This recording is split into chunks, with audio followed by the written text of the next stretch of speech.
Biarlah firman-Mu menolong kami untuk bisa mengerti bagaimana tetap hidup teguh di dalam dunia yang terus berubah. Kadang kami miliki, tapi kemudian kami kehilangan. Kadang kami menggenggam, tapi kami pun harus melepaskan.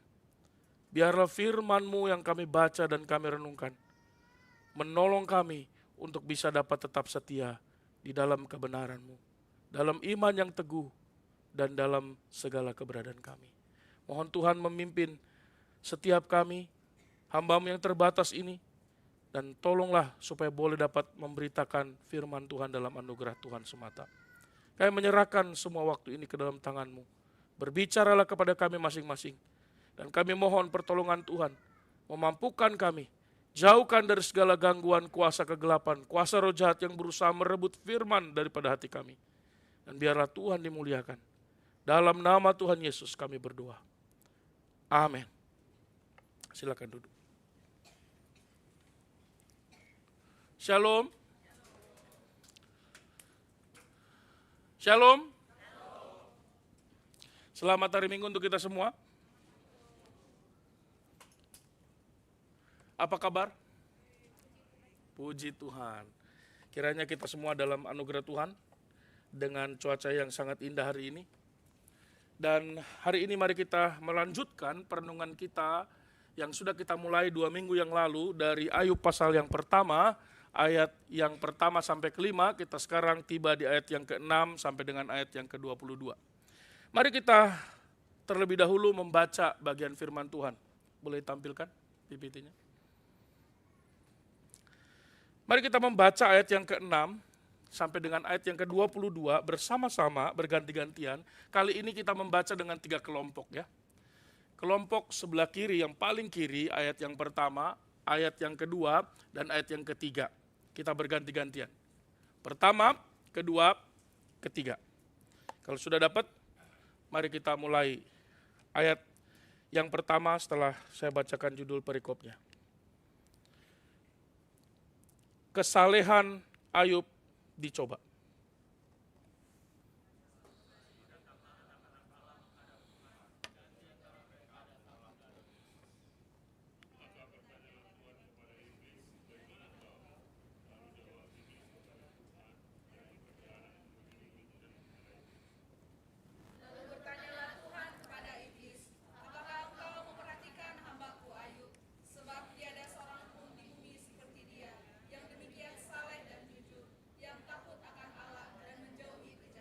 Jangan mau kalah.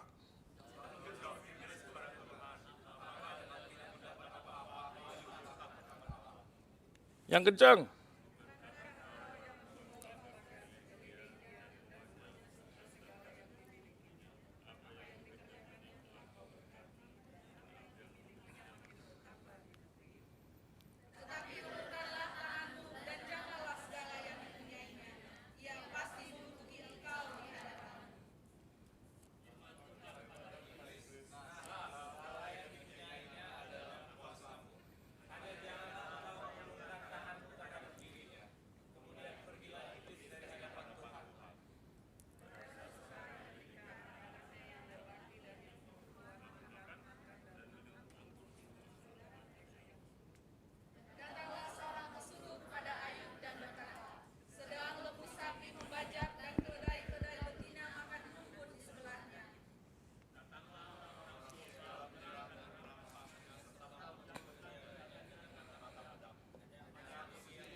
Sama-sama.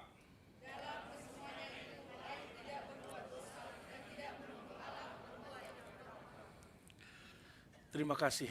Tarik napas dulu. Capek ya.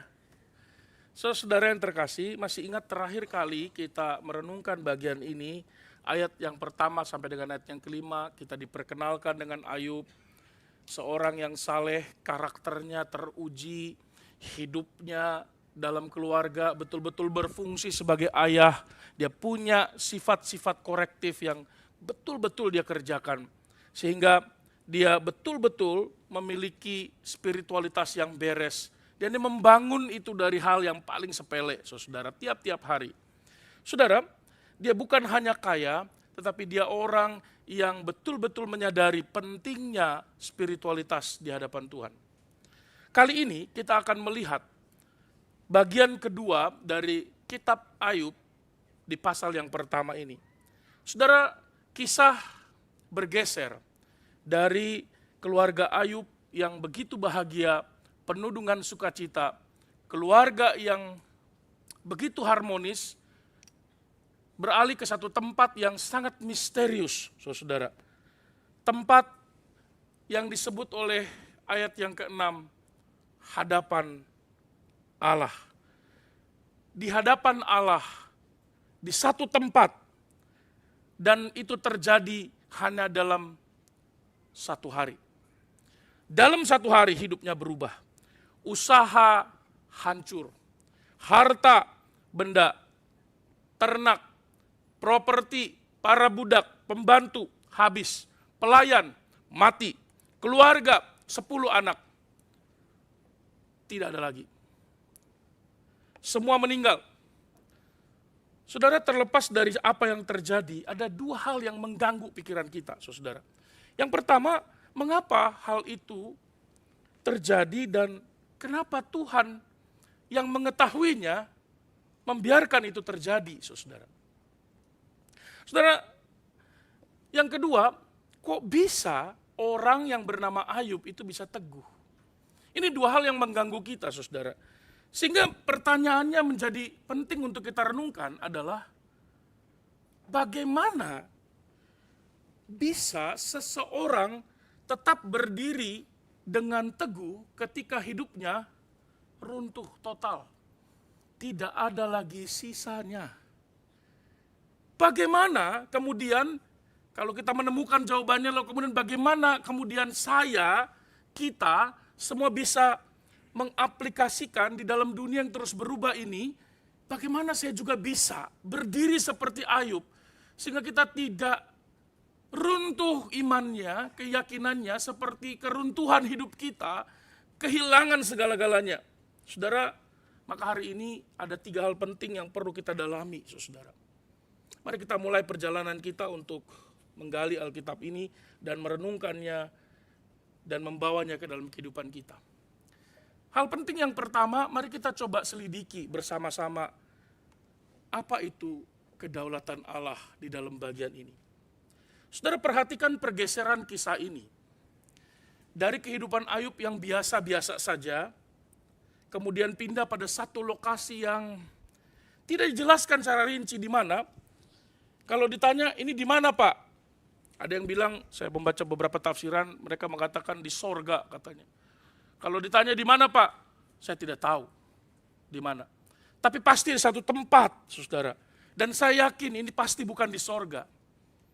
Karena, saudara, setan tidak dapat masuk sorga. Kalau setan bisa masuk sorga, bertobatlah dia. Itu namanya sibolis naburju. Tidak mungkin dan pasti bukan di sorga.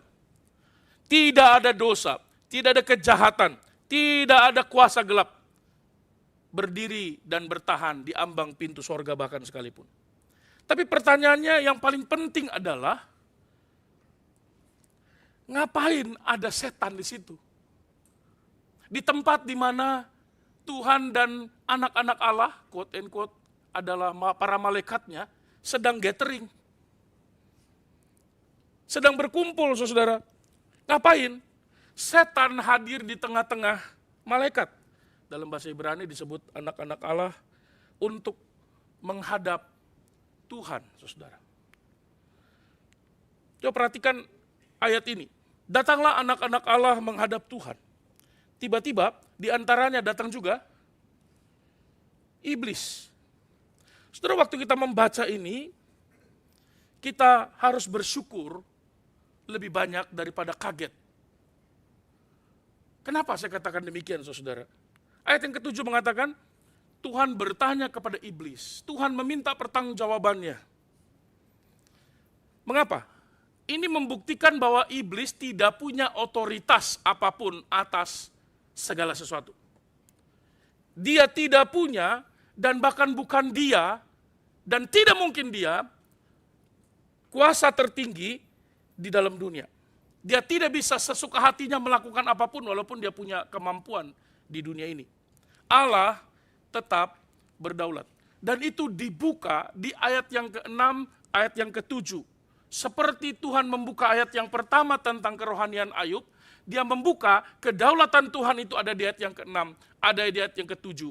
Dan iblis atau setan itu diungkapkan adalah seorang gelandangan, saudara. Dia homeless. Makanya ketika dikatakan iblis atau setan itu homeless. Jelas, Alkitab mengatakan dengan jelas, saudara. Di dalam ayat yang ke-7 dikatakan, dari mana engkau? Kata Tuhan. Tuhan juga iseng juga ya nanyain. Ngapain? Dari mana katanya? Keliling-keliling, menjelajah bumi. Ini berarti bukan hanya Dora the Explorer yang menjelajah bumi. Tetapi iblis juga adalah seorang explorer. Saudara, setan tidak pernah bisa berkata di dalam dunia ini, this is my home. Gak ada. Setan tidak punya kuasa. Dan secara filosofis, saudara, jangan pernah membayangkan bahwa ada rivalitas antara Allah dan iblis, dan ada dua kuasa yang besar yang saling berebut pengaruh di dalam dunia ini. Tidak. Ayat ini mau menggambarkan, kuasa itu tidak ada. Yang ada adalah Allah yang maha tinggi dengan iblis yang tidak bisa berbuat apa-apa. Nah, saudara, realitas tertinggi bukanlah ada dua kekuatan, tetapi tetap Allah yang berdaulat dan punya kuasa tertinggi. Kita mulai dari konsep ini, saudara. Cobaan itu datang dari kejahatan setan. Dalam terjemahannya sebenarnya iblis atau satan. Satan itu, saudara, bukanlah nama iblis. Satan itu adalah gelar untuk iblis. Apa maksudnya? Kenapa Alkitab menerjemahkan kata satan itu sebagai setan? Saudara, setan itu artinya adalah penuduh, pendakwa, accuser. Dia penentang, musuh dari Allah, musuh dari semua anak-anak Allah, musuh dari semua yang mencintai Allah, dan seorang yang takut akan Tuhan itu selalu dibenci oleh iblis. Maka dia disebut Satan. Setan artinya adalah penuduh, pembenci, musuh. Mari kita sedikit belajar tentang fakta iblis, a.k.a. setan.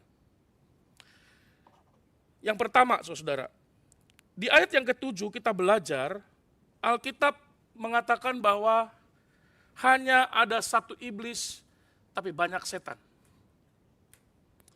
Dia seorang pendusta. Dia pembohong, itulah kepribadiannya. Hanya manusia dan setan yang bisa berbohong. Betul? Itu makanya Tuhan Yesus mengatakan, iblis adalah bapa dari segala dusta, dan kamu adalah anak-anaknya. Karena memang hanya iblis dan manusia yang bisa berbohong.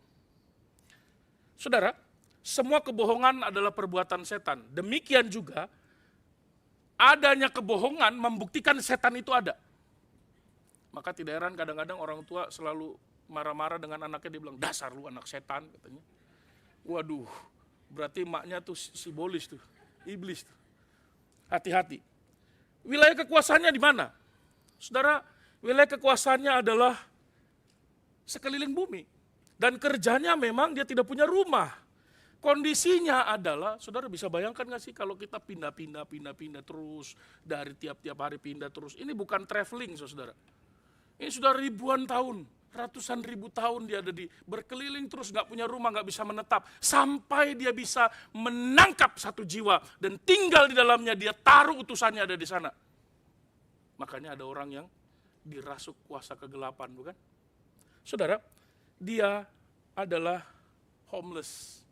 Dia nggak punya rumah, nggak ada tempat bagi iblis di antara orang percaya sekalipun. Di ayat yang ke-11 kita belajar bahwa ada tujuan yang dia punya. Iblis itu punya tujuan untuk memisahkan dan membuat berselisih Tuhan dan umatnya. Dan itu dimulai dari gangguan terhadap orang percaya. Ayub diganggu oleh dia supaya dia punya konsep terhadap Allah rusak. Sehingga dia kemudian mengundurkan diri dari Tuhan. Ngapain percaya sama Tuhan kalau begitu? Saudara-saudara, saya semalam menonton juga. Tidak sengaja dia muncul ketika saya sedang dengar lagu begitu ya. Muncul di beranda YouTube itu kisah tentang gereja Hillsong. Gereja yang dianggap masa depan itu. 30 tahun yang lalu ketika dia mulai berdiri. Nanti saudara bisa lihat ya. Yang menyebarkannya, yang membuatnya itu Niti Dharma akunnya. Saya pikir cukup baik, hanya kurang seimbang ya. Dia menjelaskan bagaimana gereja yang besar ini berdiri dan menjadi patron dari semua gereja, bahkan ada di Indonesia. Dan akhirnya merusak banyak orang Kristen. Puluhan juta orang di seluruh dunia, dan sekarang meninggalkan gereja yang besar ini. Saudara, iblis juga begitu pekerjaannya. Iblis itu berusaha memisahkan Tuhan dengan umatnya. Dan itu yang dikerjakan di Taman Eden sejak semula. Dan itu yang terjadi di antara keluarga, merusak relasi di antara keluarga. Ayah dan anak, anak dengan saudaranya, dan seterusnya. Dan itu yang kita lihat dalam Alkitab. Kekuatan iblis juga bukan main-main. Dia memiliki kekuatan yang besar. Perhatikan saja ayat yang ke-12. Dikatakan, segala yang dipunyainya ada dalam kuasamu. Dia punya kuasa, saudara. Setan diizinkan mengirim utusannya satu demi satu untuk mengganggu Ayub. Jadi kalau Anda dan saya adalah anak-anak Allah yang cinta Tuhan, yang hidup membangun spiritualitas yang beres, hati-hati. Engkau menjadi sasaran iblis. Kau paling dibenci oleh setan. Kita orang yang paling tidak disukai oleh kuasa gelap. Tetapi jangan khawatir, saudara. Tuhan tidak pernah dikalahkan kuasanya oleh kuasa gelap. Cara kerjanya bagaimana, saudara? Kalau kita membaca ayat yang ke-12, kita menemukan tindakan pertama yang dilakukan oleh kuasa gelap ini adalah dia nggak bisa tahan berdiri di hadapan Tuhan lama, saudara.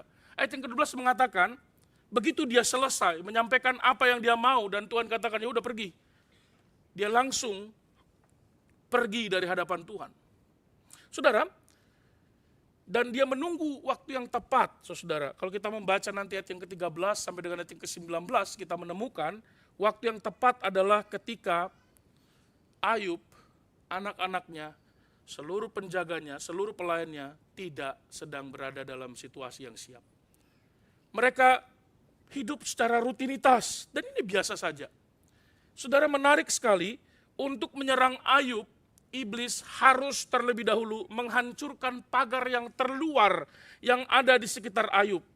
Dia membujuk, merayu orang-orang Sheba untuk merampok Ayub, orang terkaya di timur. Dia menggunakan tangan orang Kasdim untuk merampas apa yang dimiliki oleh Ayub. Mungkin dia menghasut kedua kelompok ini dan berkata, sampai kapan kau biarkan Ayub merajalela di negara ini? Mari kita rampoklah dia. Dan akhirnya mereka bergerak, saudara. Maka iblis punya kuasa, bukan hanya dia turun tangan, dia bisa menggunakan tangan manusia yang lain.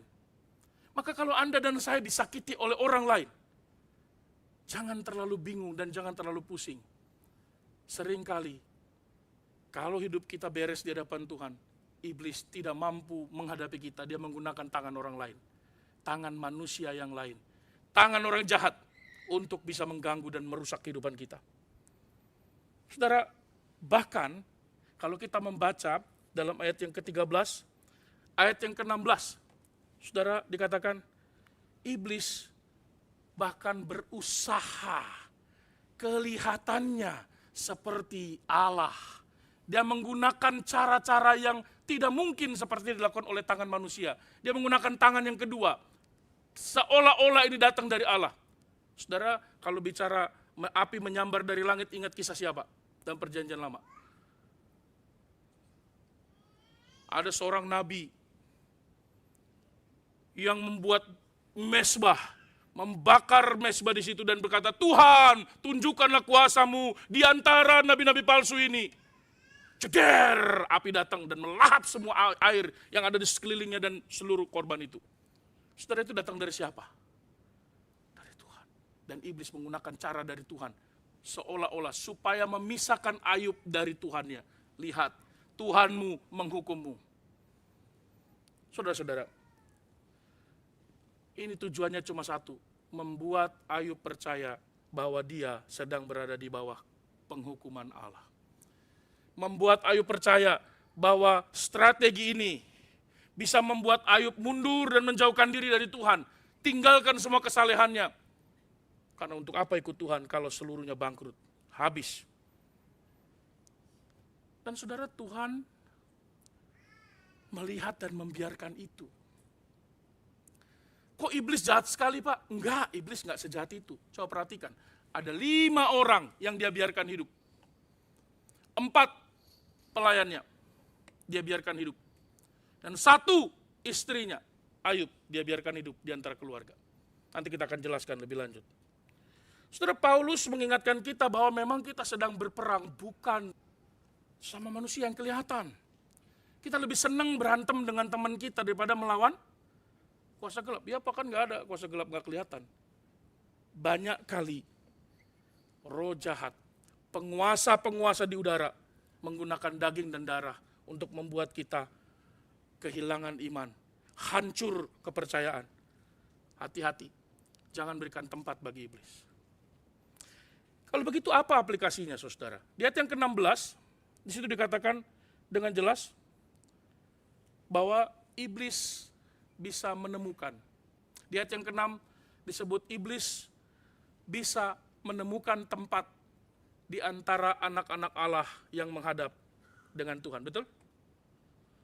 Kalau dia bisa hadir di antara pertemuan malaikat dan Tuhan, apa yang membuat dia sulit bisa berada di antara umat Tuhan? Apa yang membuat dia merasa kesusahan untuk bisa berada di tengah-tengah orang percaya?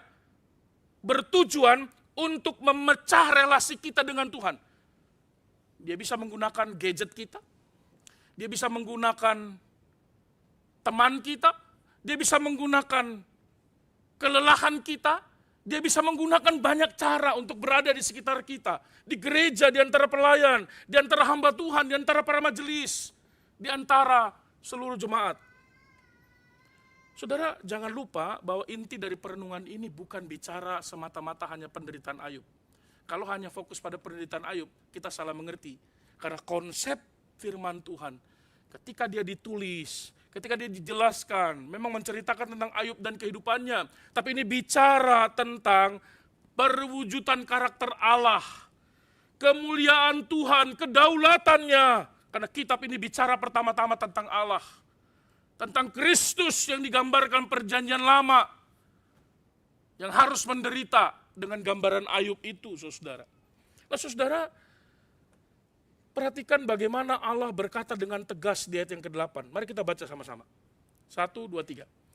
Lalu bertanyalah Tuhan kepada iblis, apakah engkau? Sebab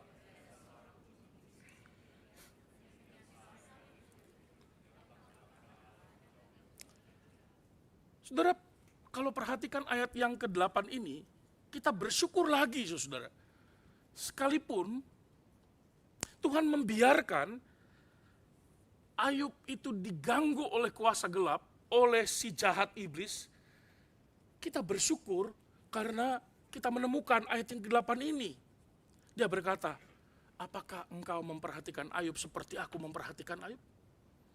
Seperti aku senang dan aku bangga. Dia membanggakan Ayub. Dia membanggakan imannya, kesalehannya, kejujurannya, takut akan Allah, menjauhi kejahatan.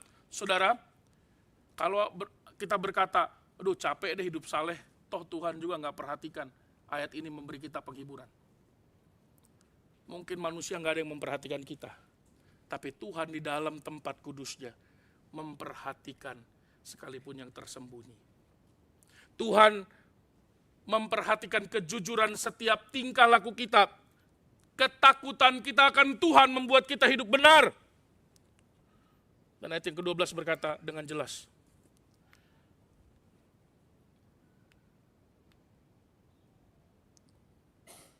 gak jalan ya. Ini ada kuasa gelap mungkin. Dalam nama Yesus. Oh, bergerak dia.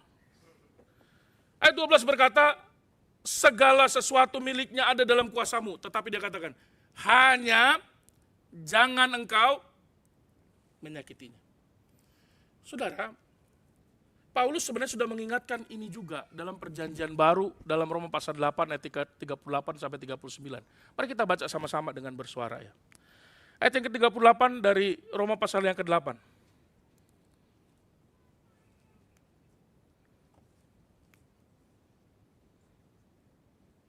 Please.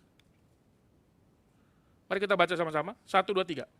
Sebab aku yakin bahwa baik maut maupun hidup, baik malaikat maupun pemerintah-pemerintah, baik yang ada sekarang maupun yang akan datang, atau kuasa-kuasa baik yang di atas maupun yang di bawah, ataupun sesuatu makhluk lain, tidak akan dapat memisahkan kita dari kasih Tuhan yang ada dalam Kristus Yesus. Kalau begitu apa aplikasinya? Saudara, penting untuk kita pahami, saat kita menderita, tidak kita pungkiri, rasanya Tuhan itu jauh. Tuhan sepertinya hilang, diam, Tuhan tidak peduli. Tapi dari kisah Ayub ini kita belajar bahwa Tuhan itu selalu hadir. Tuhan tidak diam, Dia memperhatikan, Dia memelihara. Dan ini buktinya bahwa Allah tidak pernah lepas kendali dari kehidupan kita. Dia berdaulat, amin. Yang kedua, seberat apapun hidupmu, jangan menyerah. Jangan pernah menyerah. Kenapa? Karena Tuhan memperhatikan. Dan bukti perhatian Tuhan, Dia berkata, jangan sakiti dia. Jangan ganggu nyawanya. Jangan ganggu hidupnya. Saudara-saudara, bahkan di saat tergelap penderitaan kita pun, Tuhan itu hadir. Dan Dia mengingatkan kita dari teks ini. Allah tidak berdiam diri.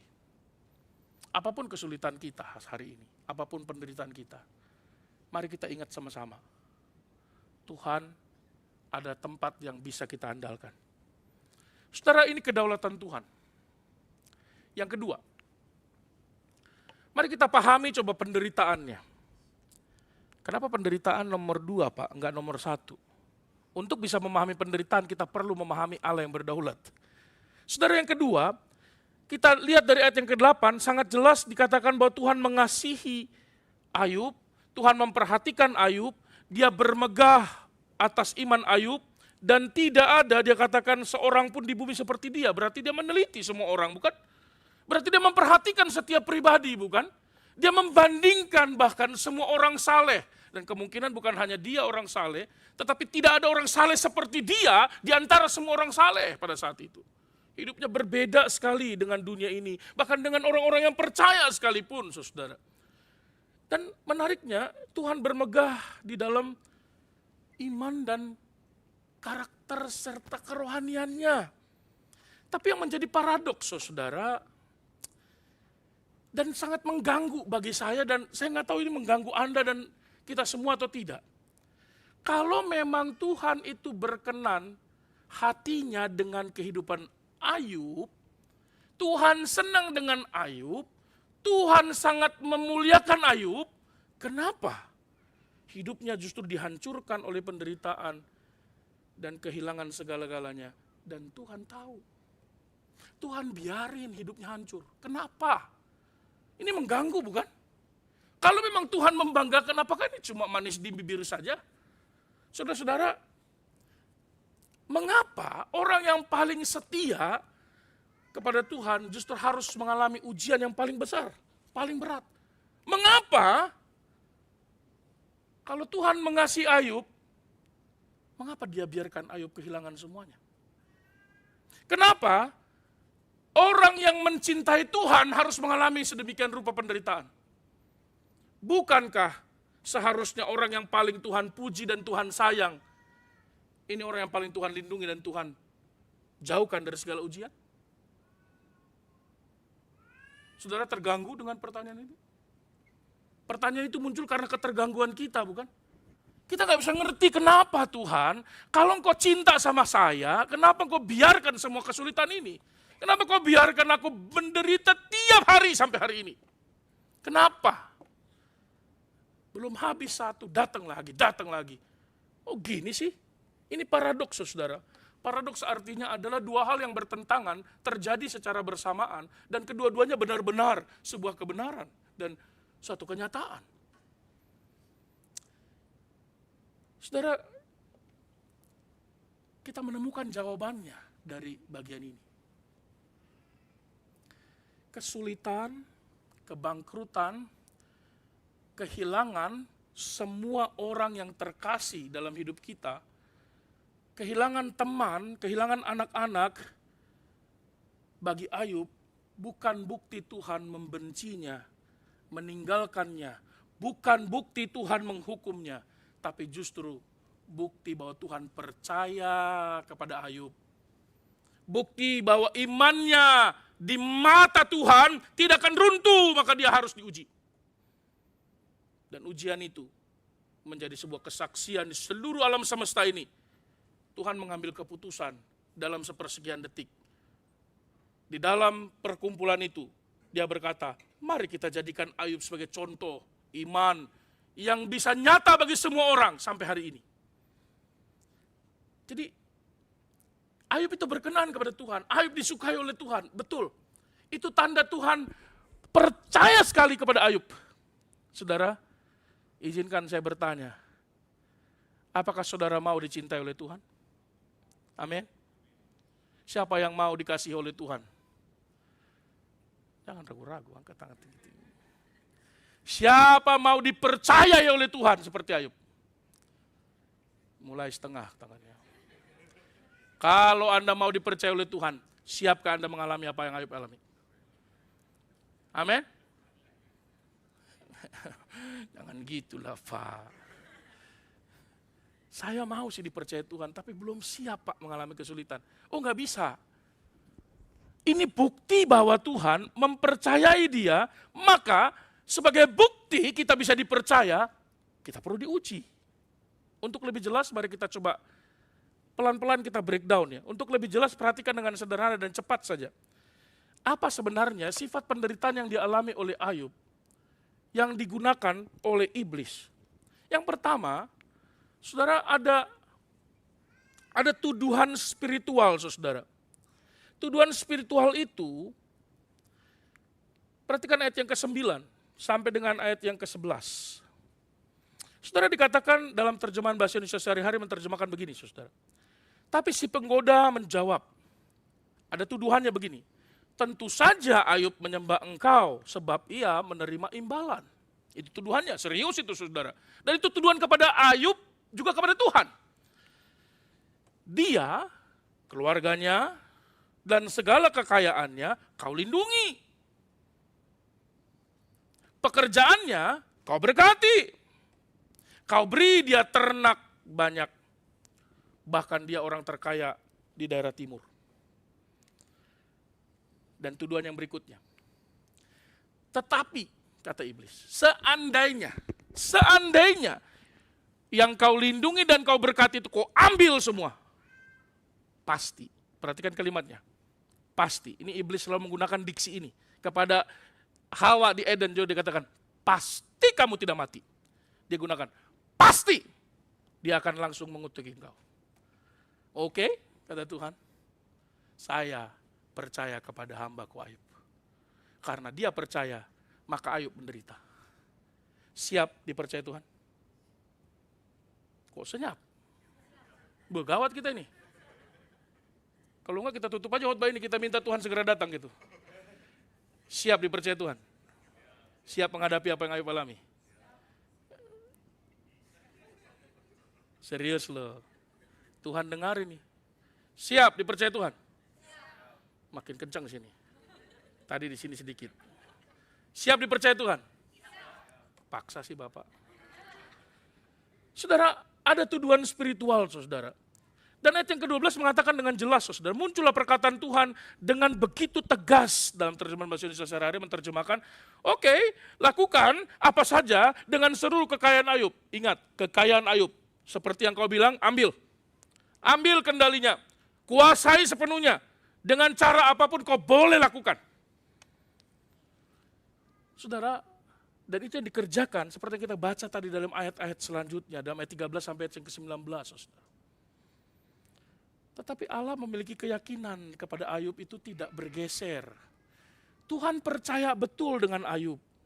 Karena Tuhan melihat Ayub bukan hanya 1-2 hari, tapi berpuluh-puluh tahun dia menjalani kehidupan spiritualitasnya konsisten tiap hari. Ini yang saya sebut di 2 minggu yang lalu, konsistensi itu penting. Karena Tuhan memperhatikan, Tuhan melihat, Tuhan meneliti. Saudara, jadi kesulitan, penderitaan yang Ayub alami adalah tanda Tuhan mempercayai iman Ayub. Tuhan tanda memelihara iman Ayub. Bahkan Tuhan menyerahkan kuasa itu kepada iblis. Setan yang menuduh secara spiritualnya. Ada spiritual yang bohong, palsu di hadapan Tuhan. Dan Tuhan katakan, enggak, aku tahu mana yang palsu, aku tahu mana yang benar. Aku tahu Ayub itu benar. Maka Tuhan perlu memurnikan imannya. Dan kemurnian itu harus menjadi tontonan yang begitu jelas bagi seluruh alam semesta, termasuk bagi si jahat, si iblis, si pendusta dan pendakwa ini. Yang kedua, penderitaannya. Ada penderitaan 4 lapis, saudara. Ada 4 rangkap penderitaan. Saya membaca beberapa terjemahan tafsiran mengatakan ada 4 F penderitaannya. Dia kehilangan fortune, dia kehilangan family, dia kehilangan fitness, kesehatannya, dan dia kehilangan friends. Hilang semua. Ada 3 gelombang, atau 4 bahkan, penderitaan yang dialami. Hartanya hilang, ternaknya segera mati, habis semua saudara. Pelayannya tidak ada lagi. Dia kehilangan semua anggota keluarganya. Anak-anaknya, 10 orang itu, tidak ada lagi. Saudara, ketika anak itu tidak ada lagi, dan seketika 10-10-nya meninggal, saudara, saya bisa membayangkan apa yang dialami oleh Ayub. Dia serentak menguburkan 10 peti di depannya. Dan dia meratapi di depan kuburan itu. Ada rasa sakit, saudara, yang dialaminya. Penderitaan dan tangisan itu tidak bisa dihindarkan, saudara. Rekayasa iblis seolah-olah itu datang dari Tuhan. Yang ketiga, ada rasa sakit secara fisik. Kesehatannya diganggu. Dia mengalami banyak kesulitan, saudara. Saya membayangkan gimana ya rasa sakitnya Ayub ya. Gak bisa saya bayangkan. Karena saya kena dingin aja udah marah. Dingin banget sih, pasang AC ini dulu. Betul? Dia kena sakit dari ujung telapak kakinya sampai ke atas kepalanya. Sampai-sampai dia gak bisa berdiri, dia hanya bisa duduk. Dia menggaruk-garuk kulitnya. Semakin dia garuk, bukan semakin baik, tapi semakin hancur kulitnya. Saudara, teman-temannya pun tidak lagi kenal dia. Ini Ayub. Kamu benar Ayub, kok sampai begini? Beberapa hari yang lalu saya video call, kita masih bagus-bagus aja. Ya, kalau seandainya dulu ada video call ya. Gila perubahannya. Saudara, ada penderitaan juga sosial. Ini yang disebut teman-teman itu. Nanti ini sedikit spoiler buat minggu depan ya. Minggu depan kita akan belajar bagaimana penderitaan itu kita jalani. Bagaimana orang di sekeliling kita bersikap. Bagaimana Ayub itu menjadi seorang laki-laki yang top. Sampai di situ saja, nanti semoga minggu depan semua hadir. Saudara, ada pengucilan saudara. Dan yang paling menyakitkan, dari 4-5 orang yang iblis biarkan hidup. 4 hambanya, 1 istrinya, 1 istri orang yang ada di lapisan paling dekat. Penolongnya kemudian berkata dengan tegas, Ayub, masihkah engkau percaya kepada Allah seperti itu? Kutukilah Allahmu dan matilah. Matilah kau. Gak ada lagi gunamu hidup di dunia ini. Saudara, dapatkah Anda membayangkan itu? Belum selesai, tanahnya belum kering, menguburkan anaknya yang 10 itu. Belum selesai, dia kehilangan semuanya. Masih rasa sakit, istrinya datang. Orang yang seharusnya menolong dia. Orang yang seharusnya juga berduka bersama dia, dengan dia karena dia kehilangan juga. Seperti air lemon disiramkan ke seluruh luka-lukanya. Begitulah perkataan istrinya kepada Ayub. Cepatlah kau mati, kutukilah Tuhanmu. Inikah yang disebut penolong itu? Saudara, bahkan orang terdekatnya pun menyuarakan suara setan ke telinga Ayub. Wah, saya tarik napas dalam-dalam waktu saya merenungkan ini. Gila nih Ayub, hebat sekali. Dan Tuhan kok sedahsyat itu ya. Saya rasa saya nggak sanggup ya. Kalau begitu ya. Bagaimana saudara? Kita ada pisang goreng 5. Pisang goreng. Kok pisang goreng? Ada 5. Kita keluar kamar ada 5. Begitu kita ke toilet pulang tinggal 1. Emosi kita. Ini belum apa-apa itu. Baru pisang goreng saudara. Kita marah-marah. Kenapa cuma sedikit masaknya? Saudara. Itulah penderitaannya. Lalu apa ya respon Ayub? Kita sampai pada yang ketiga. Respon Ayub seperti apa? Mari kita lanjutkan saudara. Ketika kabar itu sampai kepada telinganya, kepada Ayub, kehilangan hartanya, kematian anak-anaknya, 10 anaknya mati saudara. Apa reaksi Ayub? Dia segera mengoyakkan jubahnya. Dia cukur kepalanya sampai botak. Dia sujud menyembah. Dan yang menarik saudara, dia menangis. Berduka dengan penuh kejujuran. Kenapa saudara? Seorang yang beriman, seorang yang percaya kepada Tuhan, seorang yang saleh sekalipun, yang memiliki iman yang sejati, itu tidak berpura-pura tegar saudara. Dia tidak pernah berpura-pura karena imannya sejati. Dia akan menangis kalau memang dia mengalami kesedihan. Iman sejati bukan iman pura-pura. Aku gak mau kelihatan lemah, aku ini tegar saudara. Enggak, Ayub melantunkan kekecewaan itu, kemarahan itu di dalam dirinya. Mengapa itu terjadi? Pasti dia bertanya itu bukan? Dan perhatikan ayat yang ke-21 saudara. Kalimatnya dengan jelas sekali dia berkata saudara. Sama-sama kita baca yuk. 1, 2, 3. Aku dilahirkan tanpa apa-apa. Dan aku akan mati tanpa apa-apa juga. Tuhan telah memberikan. Dan Tuhan telah mengambil. Terpujilah. Ini yang saya bilang iman sejati itu saudara. Dalam tangisannya, dalam kesedihannya, dalam duka citanya, dia merobek pakaiannya sebagai tanda kesedihan, tanda kehancuran batinnya, tanda kehilangan itu saudara.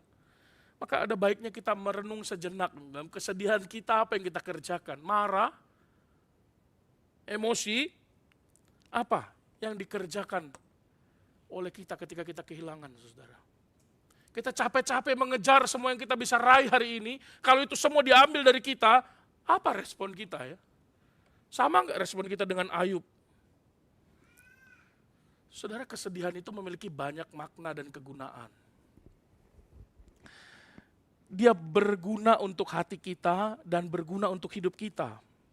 Dan Tuhan menempatkan sumber air mata itu dalam batin kita, bukan hanya di mata tapi di batin kita, supaya kita dilatih olehnya dan kita makin memandang Tuhan. Dan selalu kita berkata kepada Tuhan kembali, Tuhan memberi, Tuhan mengambil, terpujilah Tuhan. Dalam satu ayat 3 kali kata Tuhan muncul. Itu betapa utamanya Tuhan dalam perkataan Ayub itu. Dalam pikirannya, dalam batinnya, dalam segala kesedihannya pun, dia tetap mengatakan, Tuhan itu yang paling utama. Saudara, Kristus juga mengalami ini. Kristus juga menangis. Kristus mengalami tangisan. Dia juga bahkan memerintahkan para ibu-ibu. Dia berkata, hai putri-putri Yerusalem, jangan tangisi aku. Tangisi anak-anakmu. Berdoa untuk mereka. Tangisi kehidupanmu. Saudara, kesedihan itu kadang ada sesuatu yang baik. Air mata seringkali penting untuk kita, supaya kita bisa lebih jelas melihat realita kehidupan kita. Bahwa apa yang kita genggam tidak bisa selamanya kita pegang. Yang kedua, Ayub menunjukkan pengakuan akan kehilangannya dan kesedihannya sebagai sesuatu di dalam hidupnya yang merupakan hukum yang tidak bisa diganggu. Saudara, maksudnya begini, saudara. Dia mengatakan begini ya 21 kan. Aku dilahirkan tanpa apa-apa. Ada yang di sini dilahirkan dengan baju Louis Vuitton. Ada yang dilahirkan menenteng tas Hermes. Lahir gitu tiba-tiba dia bawa baju gitu, pakai sepatu Nike begitu. Keluar. Ada yang keluar dari rahim, tiba-tiba dia baru keluar dari barbershop gitu. Ada? Nggak ada. Ada yang keluar tiba-tiba dia pakai iPod itu. Dia keluar. Bayangkan kalau bayi bisa keluar seperti itu, saudara. Tidak ada orang dilahirkan memiliki dan membawa sesuatu selain daripada kehidupannya. Dan Ayub ngerti itu hukumnya. Dan dia katakan, nanti aku pulang juga, nggak ada gunanya. Apple Watch dipakein. Nggak ada gunanya. Ini kebenaran yang diungkapkannya secara gamblang, saudara. Bahwa semua yang dia miliki, yang melekat pada tubuhnya, yang dia raih dan dia kerja keras bertahun-tahun dia kumpulin. Mari kita jujur, saudara. Jujur, kehilangan itu bukanlah sesuatu pilihan. Gak bisa kita kemudian tawar-menawar. Jangan sekarang dong matinya, besok aja. Gak bisa. Jangan sekarang dong habisnya, gak bisa. Jangan sekarang dong kasih sakit, gak bisa. Apapun yang kita pegang hari ini, suatu hari akan terlepas. Harta pasti habis. Kesehatan bisa hilang. Orang-orang terdekat bisa meninggalkan. Dia akan pergi. Entahkah dia pergi segera kembali kepada Bapa, atau dia pergi meninggalkan kita karena kita tidak lagi menarik untuk dijadikan teman. Karena kita mungkin tidak menguntungkan. Semua hanya sementara. Dan ketika semuanya diambil, kita baru dipaksa untuk sadar bahwa satu-satu yang kita miliki adalah Tuhan. Satu-satu yang bisa kita pegang adalah Tuhan. Sampai kita menyadari itu, kita belum pernah bisa hidup seperti Ayub. Dan betapa kasihannya kalau baru menyadari itu sesudah kehilangan. Oh, mengerikan sekali, bukan? Maka banyak yang gila ketika hartanya habis, bukan? Karena dia berpikir dia bisa hidup selamanya dengan apa yang dia punya. Ayub menyadari itu jauh sebelum dia kehilangan itu. Maka ketika dia kehilangan, dia berkata, aku datang juga dengan telanjang kok. Dan aku pulang juga nanti tidak bawa apa-apa kok. So, Kenapa saya sibuk? Kenapa saya pusing? Saya sedih? Tentu saja. Saya berduka? Sangat. Saya marah, saya bergumul dalam hati? Iya, pasti. Tapi apakah itu membuat saya kemudian mengatakan Tuhan itu jahat? Enggak, tunggu dulu. Kita muncul yang ketiga. Dia bukan hanya merobek pakaiannya, tetapi juga dia mengaku dengan mulutnya, mengaku dengan pikirannya, mengaku dengan tindakannya, mengaku dengan seluruh hidupnya bahwa segala sesuatu yang dia alami, yang dia rasakan, yang dia lihat dalam satu hari dan beberapa hari kemudian, dengan fisiknya, dengan teman-temannya, dengan istrinya, dengan anak-anaknya, dengan hartanya, semua di balik itu ada Tuhan. Wah, keren banget. Dia mengakui semuanya anugerah Tuhan. Manusia dan penderitaannya dan kehilangannya. Kalau dia mengalami itu, biasanya dia mulai fokus pada apa yang kelihatan saja, bukan? Banyak kali kita kalau kehilangan, kenapa bisa sih bangkrut? Dia tuh ngurus perusahaan gak bener. Yang disalahin dia. Yang disalahin yang kelihatan. Kita tidak pernah bisa melihat sesuatu yang tidak kelihatan tapi nyata ada. Kita mungkin bukan tidak bisa melihat, kita bisa mengetahuinya, tapi kita tidak mau mengakuinya bahwa Tuhanlah di balik itu. Terlalu pahit mungkin kita bisa menyatakan itu. Bagi kita terlalu berat untuk mengatakannya. Ayub bisa nggak menyalahkan Sheba? Ayub bisa nggak menyalahkan Kasdim? Ayub bisa nggak menyalahkan bencana alam, angin ribut yang datang menghancurkan seluruh kehidupannya? Bisa nggak? Kelihatan itu nyata betul, api turun. Bisa, tapi dia tidak mengulangkan itu. Dia berkata, di balik semua yang terjadi, aku percaya ada satu pribadi yang paling kuat. Tuhan. Tuhan. Tuhan yang berdaulat. Saudara, iman kepada Tuhan sebagai pengendali segala sesuatu itu sangat menolong buat kita. Percaya bahwa Tuhan itu memegang kendali atas hidup Anda dan saya, itu menolong sekali. Sangat menguatkan kita. Kita percaya bahwa hidup kita ini bukan sekedar rangkaian sebuah peristiwa yang terjadi secara kebetulan. Makanya kalau bisa hilangkanlah kosakata diksi kebetulan itu dalam mulut kita. Waktu aku lewat tadi, kebetulan. Dia lewat. Kelihatannya betul ya. Waktu tadi saya lewat, kebenaran dia lewat. Bukan kebetulan, kebenaran gitu. Memang benar-benar lewat dia kan? Kebenaran dia lewat gitu. Mari kita ganti diksi itu kalau bisa ya. Supaya kita sadar, ya ini datang dari Tuhan yang mengatur semuanya. Kematian pun ada di bawah kuasanya. Umur manusia pun sudah ditentukannya. Dia yang membuka kehidupan. Dia juga yang memanggil orang yang hidup untuk kembali pulang. Sudah waktunya sekarang. Sekarang check out. Udah terlalu lama kau di dunia. Gak ada artimu di dunia. Pulang. Mau apa kalau udah dipanggil? Saudara, apakah Anda bisa melihatnya? Can you see that? Bisa nggak memperhatikan itu? Ayat 22 berkata, sekalipun Ayub mengalami semua musibah itu, ia tidak berbuat dosa. Dan yang paling menarik, Alkitab bersaksi, Ayub tidak mempersalahkan Tuhan. Berapa banyak hari-hari ini orang kehilangan, kehancurannya, dikaitkannya kepada orang-orang di sekitarnya yang disalahkannya. Dia berbuat dosa dengan menyalahkan orang lain, menghakimi orang lain. Gara-gara si A itu, gara-gara si B itu, gara-gara dia itu. Atau bahkan dia menyalahkan Tuhan. Ini Tuhan jahat. Tuhan tidak baik. Saudara perhatikan Ayub. Saya secara jujur di hadapan Tuhan rasanya belum sanggup ya. Tapi Tuhan mengajarkan, engkau seharusnya bisa seperti dia. Kalau engkau adalah orang percaya, orang beriman, orang yang saleh, orang yang sungguh-sungguh mengasihi Tuhan, mari coba perhatikan. Bisakah engkau melihatnya? Apapun yang kau hadapi dan kita hadapi, kita bisa mengambil sikap seperti Ayub bersikap. Amin. Betapa beratnya hidup ini. Dan saya yakin kita semua ingin punya iman seperti Ayub. Iman yang tetap berdiri sekalipun hidupnya runtuh. Iman yang tetap teguh sekalipun seluruh miliknya hilang. Saudara, mari kita jadikan ini doa tiap hari. Tidak salah kalau kita berkata kepada Tuhan, kalau kesulitan datang, tolong saya, tolong.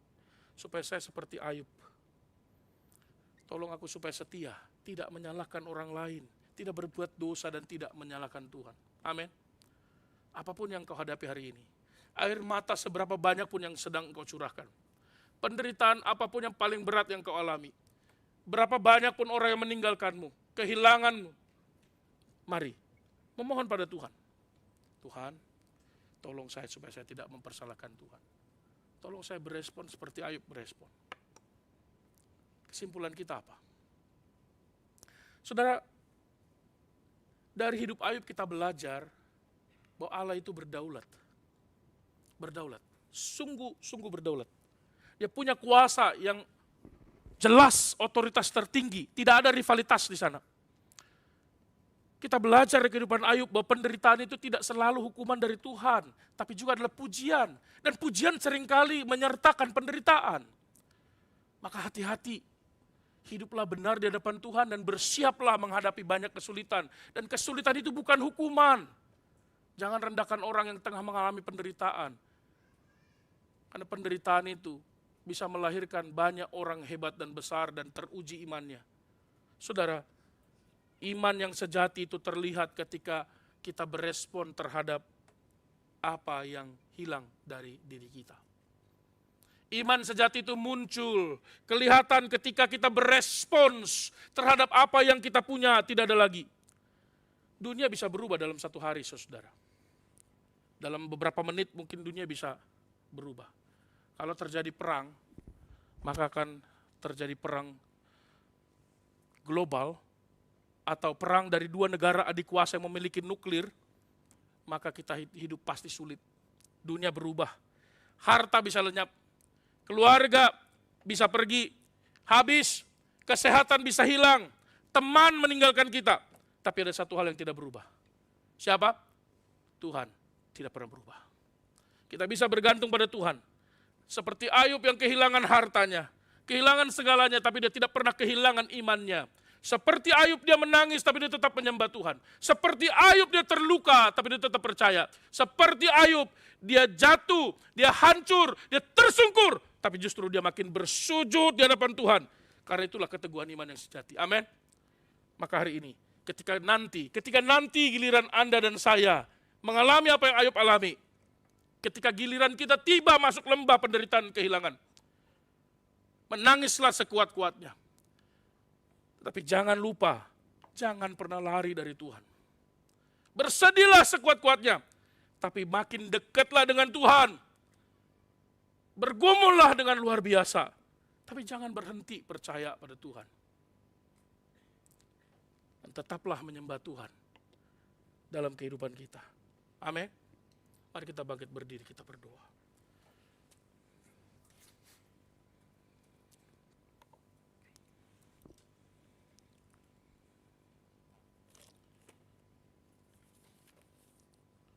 Mari masing-masing kita berdoa kepada Tuhan.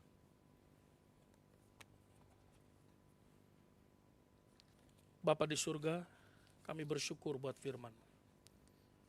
Kiranya ini meneguhkan kami dan mengerti dalam kehidupan kami tidak ada satupun yang bisa kami pertahankan dengan kemampuan kami. Ada masa untuk dia ada, tapi ada masa kami tidak memiliki apa-apa.